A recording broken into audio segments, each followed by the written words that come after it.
Assalamualaikum warahmatullahi wabarakatuh. Apa kabar adik-adik sekalian? Semoga kabarnya baik-baik saja ya. Hari ini kita akan belajar Al-Quran Hadis kelas 11 MA dengan bab pembahasan menghindari pergaulan bebas dan perbuatan keji. Nah, yang pertama harus kita ketahui yaitu mengenai pengertian zina. Jadi apa itu zina? Zina ialah melakukan hubungan badan antara laki-laki dan perempuan tanpa adanya suatu ikatan pernikahan yang sah menurut syariat agama dan tanpa adanya paksaan dan dilakukan secara sadar.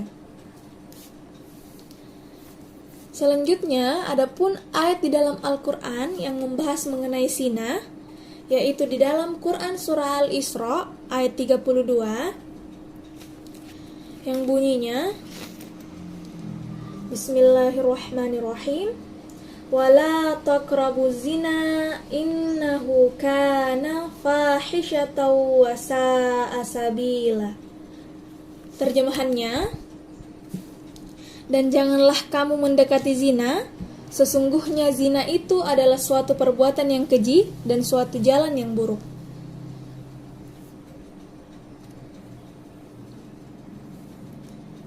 Nah, adapun penjelasan ayatnya, Imam Al-Qurtubi mengutip pendapat para ulama. Ia menyatakan bahwa firman Allah, la taqrabu zina, atau janganlah kamu mendekati zina, lebih mendalam maknanya daripada perkataan la tazinu, janganlah kalian berbuat zina. Maksudnya, kalimat la tazinu, janganlah kalian berbuat zina, maka yang diharamkan oleh Allah hanya perbuatan zina saja. Sedangkan segala sesuatu yang akan mengarah kepada perbuatan zina tidak dihukumi haram. Nah, ketika Allah mengatakan la taqrabu zina, janganlah kamu mendekati zina, maka segala perbuatan yang mendekatkan pelakunya ke tindakan perzinahan adalah haram. Terlebih lagi zina itu sendiri yang sudah sangat jelas diharamkan. Jadi kalau mendekati zina saja dilarang, apalagi melakukan zina itu sendiri. Adapun hal-hal yang masuk ke dalam kategori mengantarkan pelakunya kepada tindakan zina sangatlah banyak bentuknya. Di antaranya, yang pertama yaitu khalwat atau berduaan antara laki-laki dan perempuan yang bukan mahram di tempat sunyi atau tersembunyi. Hal ini juga sejalan dengan salah satu hadis Nabi Muhammad SAW. Rasulullah SAW bersabda, janganlah salah seorang di antara kalian berkhalwat, berdua-duaan dengan seorang wanita, karena sesungguhnya setan menjadi orang ketiga di antara mereka berdua. Hadis riwayat Ahmad. Yang kedua, mengumbar aurat. Seorang wanita yang mengumbar auratnya, yang senantiasa berpakaian terbuka, akan lebih besar kemungkinan mendapatkan pelecehan seksual ataupun dapat mengundang pemikiran-pemikiran kotor dari orang-orang yang tidak bertanggung jawab di luar sana. Untuk itu, agar kita dapat terhindar dari perbuatan zina, salah satu cara yang dapat kita lakukan yaitu dengan menutup aurat kita dengan memakai jilbab dan pakaian-pakaian yang sesuai dengan syariat Islam. Selanjutnya, yang ketiga, pandangan mata yang liar dan pikiran atau hati yang kotor. Apabila kita melihat sesuatu yang tidak baik, maka yang harus kita lakukan yaitu menjaga pandangan kita dan banyak-banyak melakukan istighfar agar hati menjadi bersih kembali. Kemudian, terkait dengan ayat sesungguhnya zina itu adalah suatu perbuatan yang keji dan suatu jalan yang buruk, Al-Qurtubi mengatakan bahwa karena zina menjerumuskan pelakunya ke dalam neraka jahanam dan zina termasuk ke dalam dosa besar. Dan para ulama bersepakat tentang hal ini. Selanjutnya, surah yang membahas mengenai zina yaitu Quran Surah An-Nur ayat 2. Bismillahirrahmanirrahim. Az-zaniyatu waz-zani fajlidu kulla wahidin minhuma mi'ata jaldah wala ta'khudhukum bihima ra'fatun fi dinillahi in kuntum tu'minuna billah wal yaumil akhir wal yashhad adzabahuma ta'ifatum minal mu'minin. Terjemahannya, perempuan yang berzina dan laki-laki yang berzina, maka deralah tiap-tiap seorang dari keduanya 100 kali dera.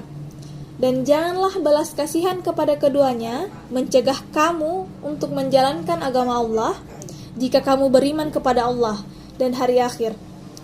Dan hendaklah pelaksanaan hukuman mereka disaksikan oleh sekumpulan orang-orang yang beriman. Adapun penjelasan ayatnya, ayat ini menjelaskan tentang bentuk hukuman dan tata cara pelaksanaan hukuman yang diberikan kepada pelaku zina, baik mereka yang belum menikah atau ghairu muhsan, atau yang telah menikah dengan pernikahan yang benar menurut syariat, serta ia adalah seorang yang balik dan berakal atau yang muhsan. Adapun pemberian hukumannya, bagi pezina yang ghairu muhsan atau yang belum menikah, hukumannya adalah 100 kali cambukan dan diasingkan dari negerinya selama setahun. Demikianlah menurut jumhur ulama.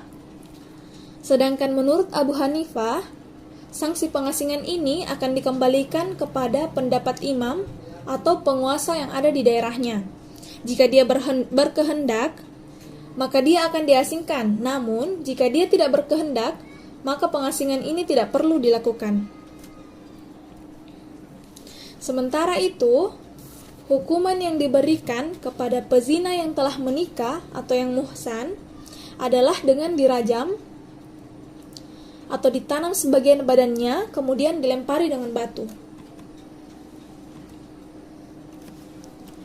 Nah, yang terakhir kita bahas yaitu hadis yang berkaitan dengan menghindari pergaulan bebas dan perbuatan keji. Adapun salah satu hadisnya yaitu hadis riwayat Imam Bukhari dan Muslim yang bunyinya, haddatsana Sa'id bin Ufair qala haddatsani Al-Laits haddatsana Uqail an Ibnu Syihab an Abi Bakri bin Abdurrahman an Abi Hurairah radhiyallahu anhu qala Nabi sallallahu alaihi wasallam, la yazni az-zani hina yazni wa huwa mu'min, wa la yashrabul khamar hina yashrabu wa huwa mu'min, wa la yasriku hina yasriku wa huwa mu'min, wa la yantahibu nuhbatai yarfa'un nasu ilaihi fiha absarahum hina yantahibuha wa huwa mu'min. Terjemahannya, kami telah diceritakan oleh Sa'id bin Ufair dari Al-Laits, dari Uqail, dari Ibnu Syihab, dari Abu Bakar, dari Abdurrahman, dari Abu Hurairah radhiyallahu anhu bahwasanya Nabi Muhammad sallallahu alaihi wasallam telah berkata, tidak akan berzina seorang pelacur di waktu berzina jika ia sedang beriman, dan tidak akan minum khamar di waktu minum jika ia sedang beriman, dan tidak akan mencuri di waktu mencuri jika ia sedang beriman. Dan riwayat lain ditambahkan, dan tidak akan merampas rampasan yang berharga sehingga orang-orang membelalakkan mata kepadanya ketika merampas ia sedang beriman. Hadis riwayat Bukhari dan Muslim. Adapun penjelasan hadisnya, jadi keimanan merupakan landasan utama dalam hidup manusia. Jika imannya kuat, maka ia tidak akan tergoda oleh rayuan perbuatan dosa. Sebaliknya, jika imannya lemah, maka ia akan mudah tergoda untuk melakukan perbuatan dosa.